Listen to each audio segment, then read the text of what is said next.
কথায় আছে মাছে ভাতে বাঙালি। বাঙালির দুপুরে ভাতের পাতে একটু মাছ না হলে যেন খাওয়াটা ঠিক সম্পন্ন হয় না। তো চলুন আজকে আমি সেরকমই একটি আপনাদের সাথে রেসিপি শেয়ার করব, কাতলা মাছের কালিয়া। নমস্কার বন্ধুরা, মিক্স ফিউজ অ্যান্ড সোমার পাকশালায় আপনাদের সব্বাইকে স্বাগত। কাতলা মাছের কালিয়া বানানোর জন্য এখানে আমি কাতলা মাছটাকে লবণ এবং হলুদ মাখিয়ে নিচ্ছি। এখানে আমি 4 পিসের মতো মাছ ব্যবহার করব। পুরো মাছটাই আমি হলুদ মাখিয়ে নিলাম, লবণ এবং হলুদ।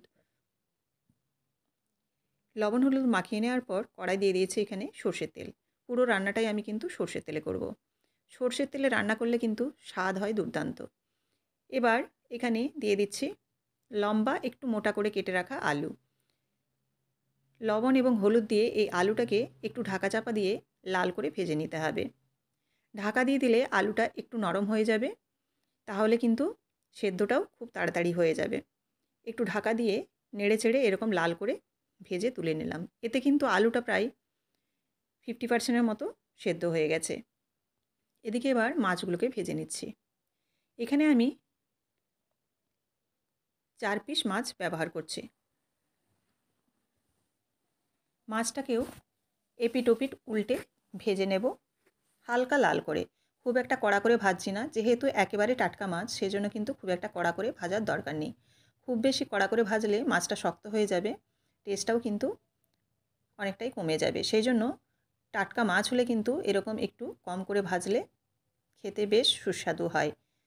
আর খাবার সময় মাছটা কিন্তু খুব নরমও থাকে। মাছগুলো দেখুন ভেজে তুলে নিলাম।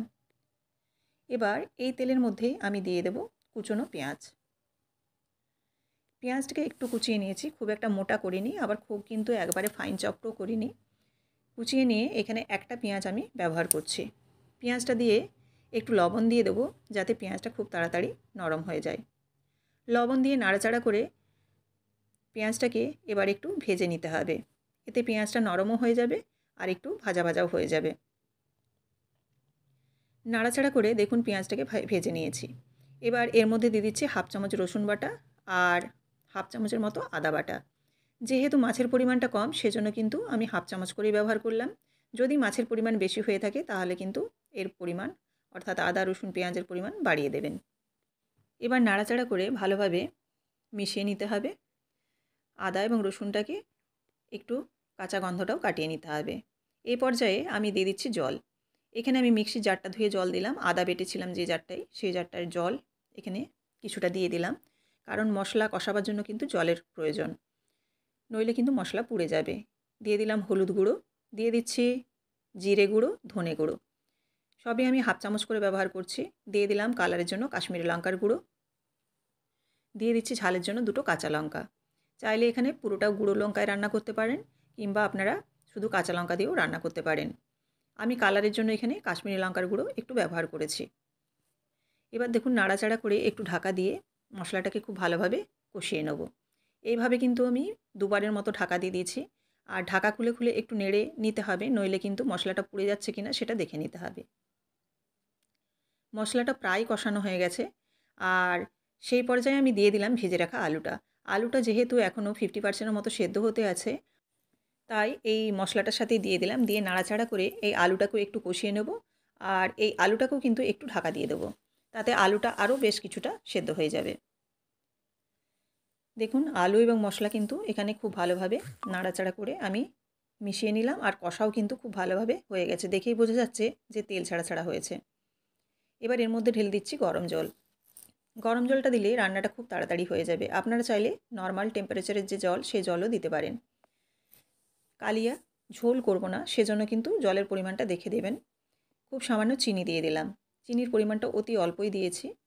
এবার ভালোভাবে নাড়াচাড়া করে ফুটিয়ে নিচ্ছি।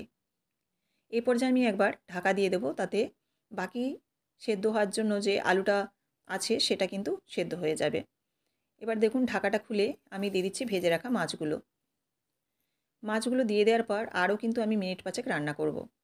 তাতে মাছের মধ্যে খুব ভালোভাবে এই রসটা ঢুকে যাবে এবং মাছটাও কিন্তু বেশ ভালো মতো নরম হয়ে যাবে। এবার আমি নাড়াচাড়া করে নিলাম। নাড়াচাড়া করে আরও মোটামুটি মিনিট 5 মতো আমি রান্না করব। এইভাবে নাড়াচাড়া করে গ্রেভিটা আর একটু ঘন করে নেব। তারপর যখন এরকম পর্যায়ে একটা আসবে তখন এর উপর থেকে ধনেপাতা কুচি ছড়িয়ে দিচ্ছি। ধনেপাতা কুচি ছড়িয়ে আমি গ্যাসের ফ্লেমটা বন্ধ করে দিচ্ছি, নইলে ধনেপাতার যে কালারটা সবুজ সেটা কিন্তু চলে যাবে। তাছাড়াও ধনেপাতার মধ্যে এই অবস্থায় রেখে দিলে কিন্তু একটা ভালো ফ্লেভার আসবে। এবার আমি একটা সার্ভিং প্লেটের মধ্যে রেডি করে নিচ্ছি।